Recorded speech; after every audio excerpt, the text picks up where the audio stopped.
حضور کی وفات کے وقت حضرت علی کی عمر پتہ کتنی تھی؟ 34 سال.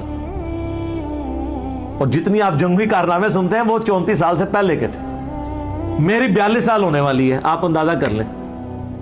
34 سال میں خیبر ہو چکی ہوئی ہے. تو خیبر کب لڑی گئی؟ جب حضرت علی کی عمر 28 سال تھی. آلموسٹ 28 سال کی عمر میں انہوں نے ابن عبد الود کو قتل کیا, جو 100 بندوں سے اکیلا لڑ لیتا تھا. مرہم کو قتل کیا ہے خیبر میں, ابن عبد الود کو خندق میں, اور خندق تو اس سے بھی پہلے ہوئی ہے. تو حضرت علی چونکہ تھنک ٹینک تھے, یعنی انٹیلیجنشیا آپ کہہ لیں. حضرت عمر کے دور میں چیف جسٹس تھے حجاز کے, کوفے کے چیف جسٹس ابن مسعود, شام کے چیف جسٹس ابو درداء, اور مدینہ میں چیف جسٹس مولا علی. تو وہ تو ایک مین پوسٹ کے اوپر تھے, اس لیے جنگیں نہیں لڑی. اب رہ گیا کہ وہ بعد میں جنگ جمل صفین نہروان کے لیے کیوں چلے گئے؟ وہ اس لیے چلے گئے کہ اس وقت مسلمانوں میں ہی 2 گروہ بن گئے تھے. حق ایمبیگوس ہو گیا تھا, مبہم ہو گیا تھا.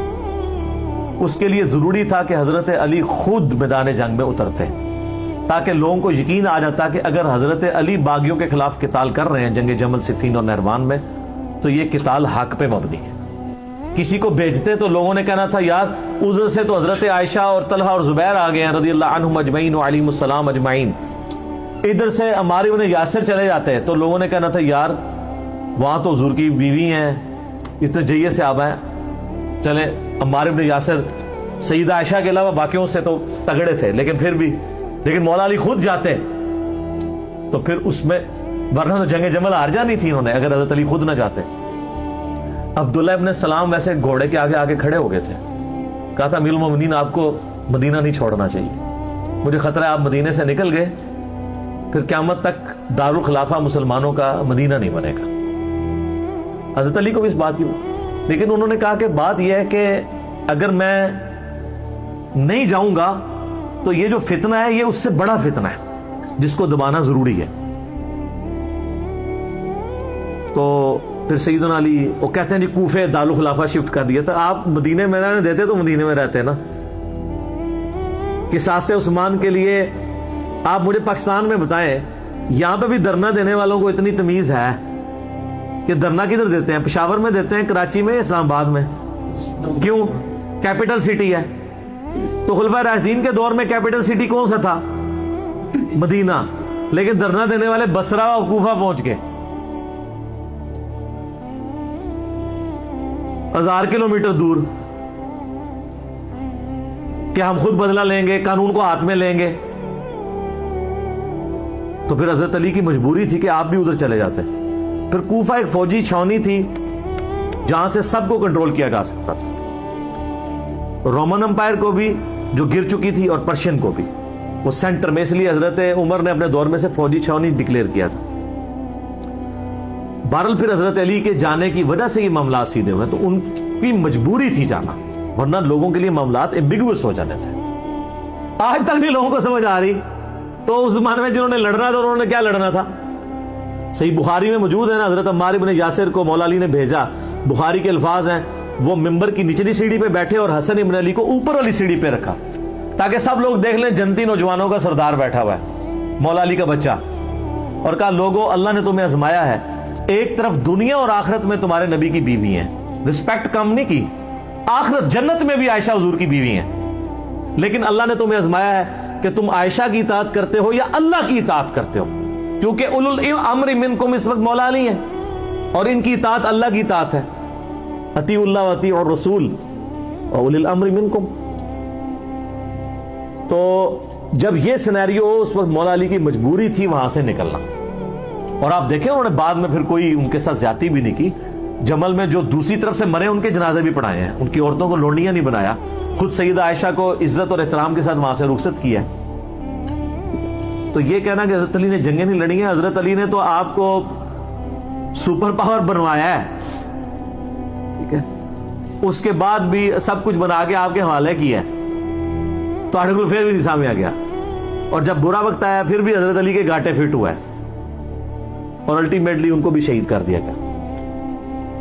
میں اس سوال کے جواب کے اینڈ پہ وہ حدیث بیان کروں گا جو المستدرک للحاکم میں موجود ہے، سنن نسائی الکبریٰ کے اندر موجود ہے، میں نے اپنے ریسرچ پیپر میں بھی ڈالی ہے کربلا والے، کہ نبی صلی اللہ علیہ وآلہ وسلم نے فرمایا اے علی تیری مثال میری امت میں قوم سمود کی اونٹنی کی سی ہے۔ جس طرح قوم سمود نے صالح علیہ السلام کی اونٹنی کو قتل کیا تھا تو اللہ کا عذاب آ گیا تھا، اگلے زمانوں میں سب سے بڑا بدبخت وہ تھا جس نے اونٹنی کو قتل کیا، اور میری امت کا سب سے بڑا بدبخت وہ ہوگا جو اے علی تجھے قتل کرے گا اور تیری داڑھی کو تیرے سر کے خون سے رنگ دے گا۔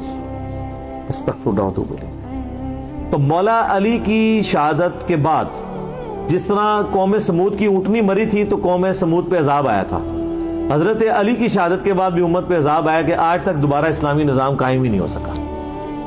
آج آپ جتنی حکمرانوں کو گالیاں نکالتے ہیں اور آپ جناب 1400 سال سے دعا مانگ رہے ہیں اللہ عمر جیسا حکمران نصیب فرما، تمہاری دعا ہوں تک نہیں قبول ہو رہی ہے، اسے کام بھی بڑا بڑا پایا ہے، بہت بڑا جرم آپ نے کیا ہوا ہے۔ تو لیکن اب آپ دیکھیں تبدیلی آ رہی ہے، اب لوگوں کو یہ پتہ لگنا شروع ہو گیا کہ واقعی یار کام ڈالا ہے، اور یہ تبدیلی اسی دور میں کیوں آئی ہے، پہلے تو یہ نہیں تھی۔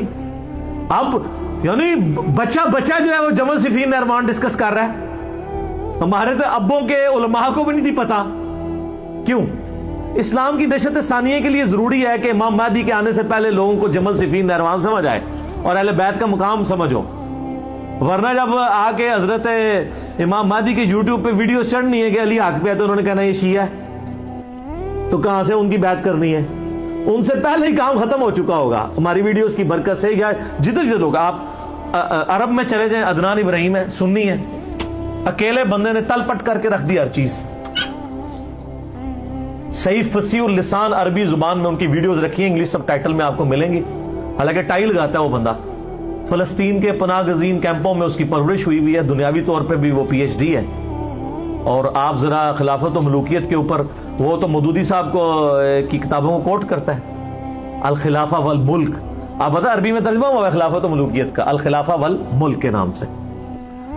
تو ہر جگہ آواز اٹھی ہوئی ہے پوری دنیا کے اندر، اور آپ دیکھیں یہ وہ آواز تھی جسے صدیوں تک حکمرانوں نے دبایا ہے، پھر بھی اٹھ گئی ہے، اور جس کے اوپر اربوں ریال لگ رہے ہیں، اینڈ رزلٹ زیرو ہے، نیگیٹو ہے، بلکہ زیرو نہیں ہے، نیگیٹو ہے۔ جب بھی وہ پاک چھوڑتے ہیں تو ادھر سے ہم اس کو پکڑ لیتے ہیں۔ ٹھیک ہو گیا جی؟